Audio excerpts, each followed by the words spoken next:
This gentleman aged about 71 years, ওনার হাত পা ঝিনঝিন করে, লোয়ার এক্সট্রিমিটি বিশেষ করে, আপার এক্সট্রিমিটিও করে, একটা ওয়াশার ভাব চলছে।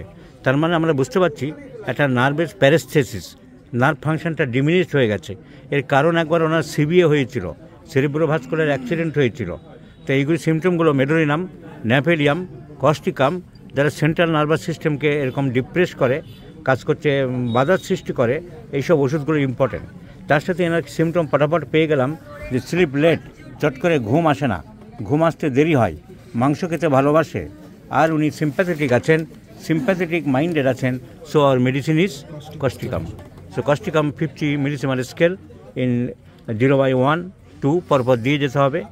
আপনাকে আরোগ্যের জন্য যথাসম্ভব চেষ্টা করছি। আপনাকে একটু সরষের তেল দিয়ে ভালো করে হাত পাগুলো, কেউ বাড়ির লোকজনকে বলবেন ছেলেটেলে বা নাতিপুতি থাকলে ম্যাসেজ করে দেবে।